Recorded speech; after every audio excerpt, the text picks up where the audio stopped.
Sometimes when I'm having PTSD and trying to describe it and add on the full details so that way we can actually get it diagnosed, stuff like that, of course I'm going to get mad.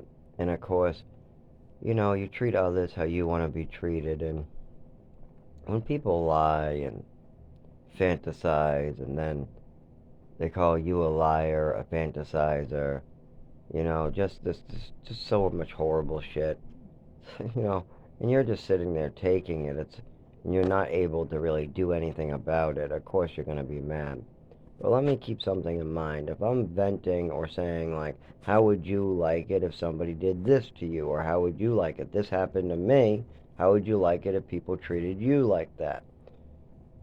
Those are just off the head analogies. And for one thing, if I'm using an analogy or an example on these videos, I would never do it.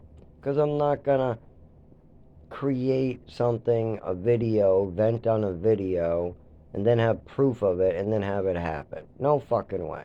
That's not me. It would never be me.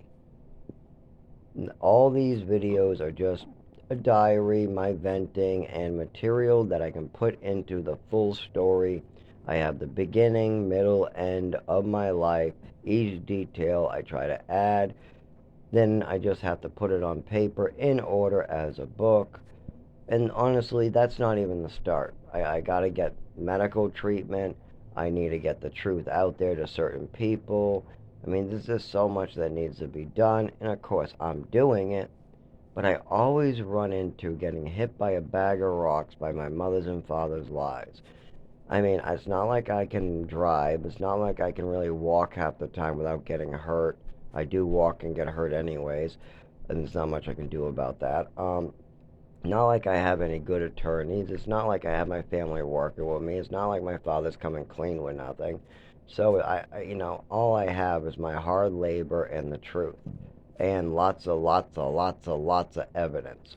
Oh boy, records, movements, just the paper trail and witnesses up that woohoo. I mean, there's so many teachers, doctors, witnesses, people making comments, people wanting to help. There's so much shit that it's unbearable that there's so much piled up, and my father's just like, "Oh, I don't want to deal with it."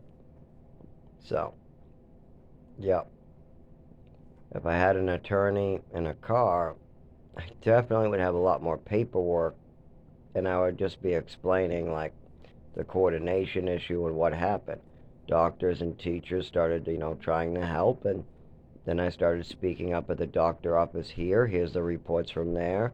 And then they decided that I should move to Texas. And this is when we've had no doctors and no medical care and no education for this many years in a row and whatever. But that's not going to happen. I can try to make it happen. But don't think that I can grow wings and fly anytime soon. I've tried. Trust me, I've willed myself to grow wings many times and I still don't have any. I keep trying. I try to turn my feet into engine wheel skates too, and damn it, my feet are still flat. I've also tried to teleport myself by mind. And guess what? I can't count on any of those fucking things. Because they're not realistic, they're not real. Just like me driving in a car or going to work without needing an emergency vehicle bringing me to an emergency room, or without me taking a chance of death or injury, that is a realistic possibility too. I cannot drive. That's unreal. People in my condition don't drive. They wouldn't allow me anyways as soon as they see my condition. The doctors, as soon as they know what's wrong, they're like, "Oh, yeah, you can't drive, but we got to get some paperwork. So please just don't drive. We realize you're still legally allowed to drive, but please don't." Like my neurologist is like, "I'll write you a piece of paper that says please don't drive," and because he's having neurological activity. But yeah, I'm still legally allowed to. But of course, they're trying to file paperwork now because I said I'm gonna go drive. I have 15 years of not driving, waiting for you, the motherfuckers, to handle this shit. 15 years of not driving. I mean, unless you guys don't care. I mean, if I can just fucking take over everything with my car, if I can spin out constantly, if muscle spasms and hitting brakes and gas pedals out of control and having muscle spasms in my arm and seizures behind the wheel of a car is not a problem, then hey, I guess I should be driving. But I was very concerned about those problems because I was under the impression that not being in control of your vehicle was a big deal. So keep that in mind that I vent on this a lot. I mean, I've gone through a lot, and still, I'm like the only person that is like fully aware of what's going on.